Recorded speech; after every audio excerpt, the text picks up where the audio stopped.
आदि पुरुष पर देश में बवाल हो रहा है। लेकिन नेपाल एक छोटा सा देश है।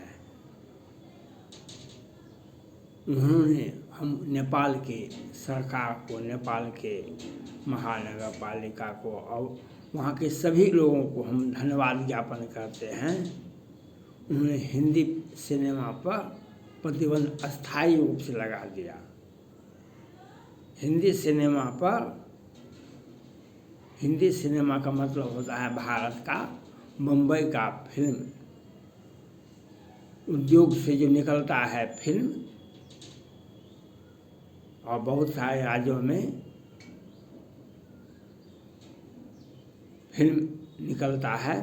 लेकिन हिंदी सिनेमा पर प्रतिबंध लगा करके नेपाल के सरकार ने बहुत अच्छा काम किया। हम उनको बधाई के पात्र हैं, क्योंकि हमारे देश में ये तो विरोध लोग कर रहे हैं। अगर कहीं न्यायालय में चला जाए, सुप्रीम कोर्ट में चला जाए मामला, तो पद्मावती के तरह आदेश हो जाएगा सुप्रीम कोर्ट के मुख्य न्यायाधीश जी से भी पूरे भारत में एक साथ फिल्माओ। जैसे पद्मावती को एक साथ फिल्माने का आदेश दिए थे, उसी प्रकार से हो जाएगा। क्योंकि हमारे यहाँ संविधान, संस्कृति और मर्यादा कुछ भी नहीं है, नैतिकता कुछ भी नहीं है। हमारे यहाँ है सिर्फ और सिर्फ पैसे। पैसे कैसे आएंगे, इसी पर बहुत सारे लोगों का ध्यान लगा रहता है। पैसे अगर दे दें तो ये कुछ भी कर सकते हैं, चाहे आदि पुरुष पर या पद्मावती पर, चाहे रिया चक्रवर्ती को जमानत देने पर। ये लोग ऐसे करते हैं। और सेंसर बोर्ड तो वह तो नेपोटिज्म गैंग, दाऊद का गैंग है वहाँ पर, और उसी के इशारे पर भारत की संस्कृति सनातन को तहस नहस करता है। और उसमें वही लोगों को फिल्म मिलता है जो वहाँ से आता है आदेश किस प्रकार से हिंदुओं पर। और उसके साथ वही, इसमें कहाँ है कोई मुसलमान, लेकिन इशारा उनका होता है। इनको पैसे की आवश्यकता है, हमको कौन जानेगा, हमें टैलेंट है ही नहीं, हमको कौन जानेगा, हमको न्याय संगत हम काम करेंगे तो हमको कौन पूछेगा। पैसे नहीं आएंगे, आप जब तक गलत काम नहीं करेंगे तब तक आपको पैसे नहीं आएंगे, पर पैसे का वर्षा नहीं होगा। पैसे का वर्षा करने के लिए आपको गलत करना पड़ेगा। चाहे फिल्म उद्योग से गलत फिल्मों का निर्माण करेंगे, हम हिंदुओं पर कटाक्ष करेंगे, हिंदुओं पर लाल सिंह चड्ढा, आदि पुरुष, तांडव, वेब सीरीज और बहुत सारे फिल्मों पर, पद्मावती। तो इसलिए ये फिल्म बनाए जाते हैं जिससे पैसे आवे, लोगों में आपसी द्वंद्व पैदा हो। पैसे आने के लिए आपको गलत रास्ते पर जाना पड़ेगा। पैसे आने के लिए आपको गलत हथकंडा अपनाना पड़ेगा। नियमतः, संविधानतः और देश के जो नियम है, सभ्यता संस्कृति को बचा के रखिएगा तो आपको पैसे नहीं आएंगे। पैसे का बारिश आपको यह अधिकार नहीं होगा कि हमें पास में 500 करोड़ का संपत्ति है, 1000 करोड़ का संपत्ति है, वह जांच नहीं होगा कभी, जांच तो नहीं होगा कभी। क्योंकि केंद्र सरकार ने भी, सुप्रीम कोर्ट के वर्तमान मुख्य न्यायाधीश जी ने स्पष्ट रूप से एक जजमेंट में कई सदस्यों का खंडपीठ था, कहा कि सो बड़े बड़े पद पर, चाहे निर्वाचन आयोग हो, ईडी हो, सीबीआई हो, जो बड़े बड़े पद पर बड़े बड़े सेक्रेटरी नियुक्त किए जाते हैं, वैसे पर उनको आप रखिए जिनका आप 5 साल सेवा विस्तार सेवा 5 साल रहना चाहिए, 4 साल रहना चाहिए। जो 4 साल अगर सेवा रहता है तो हम राजनीतिक दलों के दबाव में, चाहे केंद्र में हो या राज्य में हो, हम उनके दबाव में नहीं आएंगे। हमारा जब सेवा काल रहेगा तो हम राजनीतिक दलों के दबाव में नहीं आएंगे। यह अच्छी नीति थी सुप्रीम कोर्ट का, यह जजमेंट बहुत अच्छा था। लेकिन माननीय प्रधानमंत्री नरेंद्र मोदी जी ने ईडी के सेक्रेटरी को, ईडी के चीफ को 1 बार नहीं, 2 बार नहीं, 4 बार सेवा विस्तार दे दिए।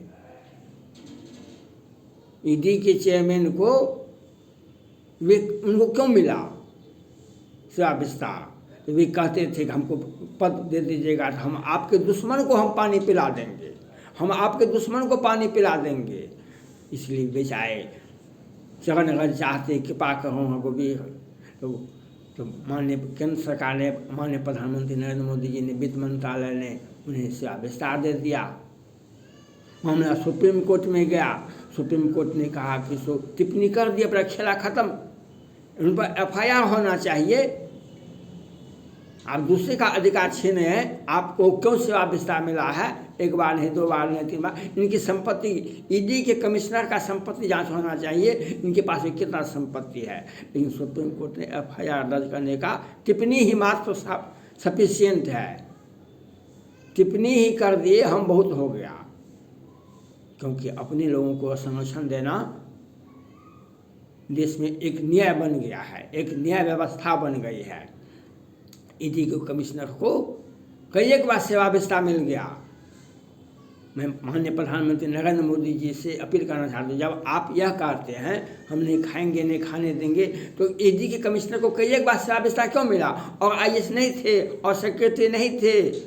आपने गलत काम किया और उसी का अंजाम है। केजरीवाल की गिरफ्तारी नहीं होती है, लेकिन मनीष सिसोदिया का बेल मैपिंग, जेल के अंदर में भी उसको रिमांड पर लिया जाता है, उसको जमानत नहीं मिलता है। लेकिन माननीय प्रधानमंत्री नरेंद्र मोदी जी पद्मावती पर नहीं बोलते हैं, आदि पुरुष पर नहीं बोलते हैं, मणिपुर पर नहीं बोलते हैं। और सुप्रीम कोर्ट तो पद्मावती को एक साथ पूरे भारत में फिल्माने का आदेश दे दिए थे। इसलिए जो आदि पुरुष का विरोध करते हैं वे विरोध करते रहें, क्योंकि मामला सुप्रीम कोर्ट जाएगा तो रिया चक्रवर्ती को जमानत मिल जाएगा। सारे मीडिया वाले उसका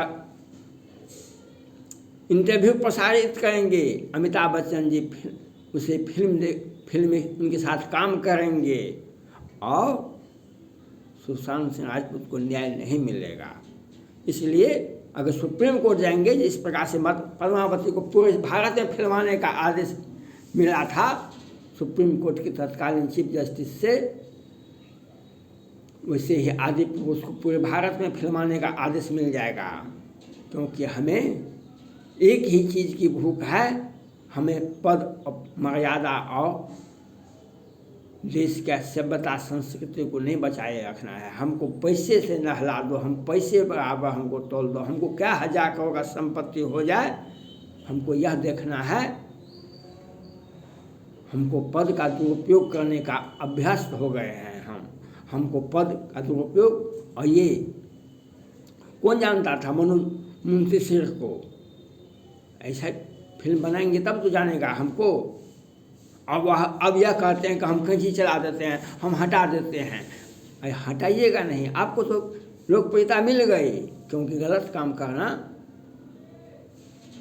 सुशांत सिंह राजपूत की हत्या में सचिन वाजे का भी हाथ था, प्रदीप शर्मा का भी हाथ था, और वहाँ का जो सरकार थी, अनिल देशमुख जी गृह मंत्री थे महाराष्ट्र के, और उद्धव ठाकरे साहब और आदित्य ठाकरे साहब मंत्री थे, उद्धव ठाकरे साहब मुख्यमंत्री थे। वे कहते थे हमको पैसे आने चाहिए, चाहे मनसुख हिरन से आवे, जैसे भी आवे, कि फिल्म से आवे या सड़क से आवे, चाहे पैसे तो आने चाहिए। हमको 100 करोड़ रुपया प्रत्येक मंथ होना चाहिए। आज वही बात देश में हर जगह है। पैसे गलत तरीके से आने चाहिए। चाहे फिल्म पर बने, चाहे आदि पुरुष बने, तो फिल्म उद्योग में पैसे आएंगे, हजार हजार करोड़, लोकप्रियता मिल गई, चर्चा हो गया, तो वह रिलीज होगा। अब क्यों आदि, ये हमारा देश में एक कहीं भी प्रधानमंत्री नरेंद्र मोदी जी को बदनाम करने के लिए बहुत सारे उपाय बनाए जाते हैं, और सब जगह एक ही उपाय है कि पैसे को लूटो। पैसे को लूटने के लिए नए नए गलत काम जब तक आप नहीं करेंगे तो आपको पैसे नहीं आएंगे। आपको गलत काम करने के लिए के बाद ही पैसे की बरसात होती है। पद पर आपको किसी भी पद पर हैं तो आपको 2 लाख 4 लाख 5 लाख रुपया वेतन मिलता है, उससे क्या होगा? कुछ अलग आमदनी। लेकिन हम जो गलत कर देंगे, जब जैसे बिहार में 1710 पुल गिरवा देंगे तो घोटाला तो हो गया, 800 करोड़ तो हमको मिल गया, पुल गिर गया, हम क्या करेंगे?